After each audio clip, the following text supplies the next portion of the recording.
Welcome everybody to another video of Ancient Greece Reloaded. Today we will talk about Amphion, the legendary king of Thebes and husband to the famous Queen Niobe. By the way, if you like the video, please hit the like button and subscribe to our channel so as to stay tuned for upcoming videos. Amphion was a legendary king of Thebes in Greek mythology. As son of Zeus, Amphion would initially rule Thebes alongside his twin brother Zethus. But more famously, Amphion was married to Niobe and was thus father of the Niobids.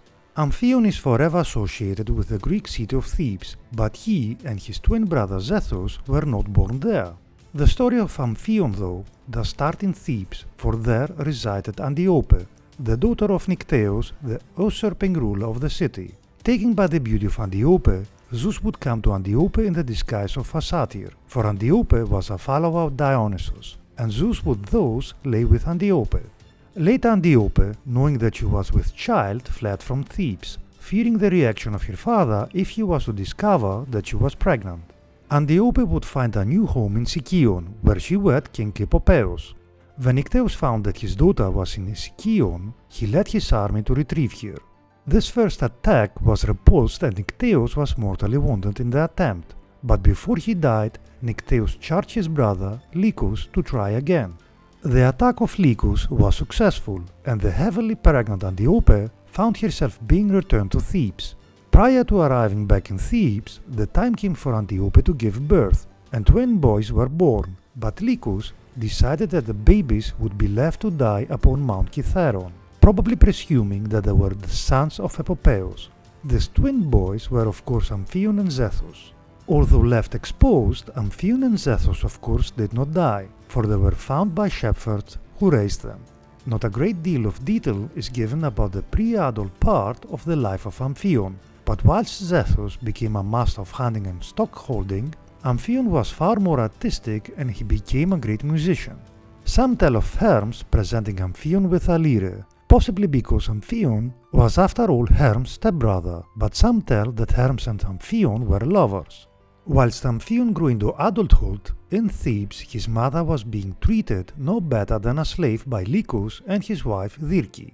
Eventually Antiope would escape from Thebes with the help of Zeus, and she then sought sanctuary upon Mount Kithaeron. Antiope was thus guided to the house where Amphion and Zethus lived, although it took time for mother and children to recognize each other.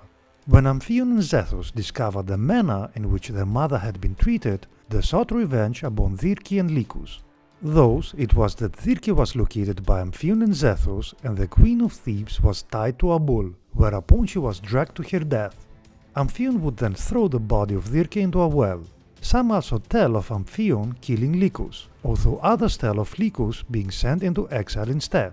Lycus and Nycteus had not been the rightful rulers of Thebes, for it should by rights have been Laios' kingdom, but rather than restore Laios, Amphion and Zethus decided that there should be kings instead, and Amphion and Zethus decided to co-rule Thebes. Thebes had grown greatly since the time of Cadmus, when it was the citadel, the Cadmea, that was fortified, and so Amphion and Zethus decided to build new defense walls around the city. Whilst Zethus toiled away though, Amphion played his lyre, and such was the beauty of his music that the stones moved by themselves, fitting perfectly together to make some of the biggest and strongest walls of the day. It was in the time of Amphion that the famed 7 gates and 7 towers of Thebes were built. Now as kings, Amphion and Zethus sought suitable wives, and whilst Zethus married the night nymph Thebe, Amphion found a royal wife in the form of Niobe, daughter of Tantalus. These marriages brought upon the downfall of the kings though. Zethus would commit suicide when his wife killed their son, but the sole ruler of Amphion did not end any more happily. The family line of Tantalus was cursed for generations by the actions of Tantalus and his descendants, and Niobe managed to anger the gods just as so many of her relatives also did. Amphion would become father to a number of children by Niobe, although how many children differs between sources. Some tell of 10, 12, 14 or 20 children, but in any case there were an equal number of boys and girls. The birth and survival of so many children caused Niobe to utter a rash proclamation, for the queen of Thebes asked whether she should not be treated as a goddess, for surely she was superior to Leto, the Greek goddess of motherhood, as Leto had given birth to just 2 children.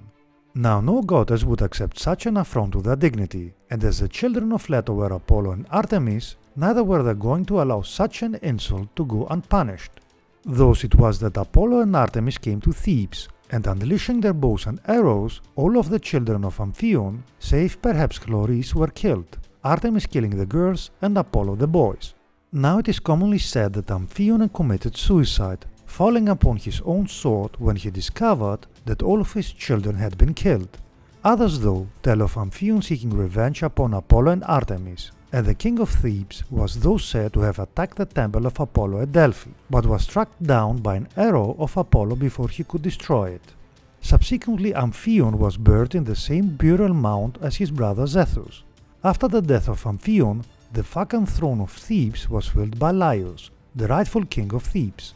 Let us finish with the following saying: Gods love the enemies of injustice, Democritus. That being said, remember guys to hit the like button and to subscribe to our channel, it would help us a lot. Thanks for watching and stay tuned for upcoming videos.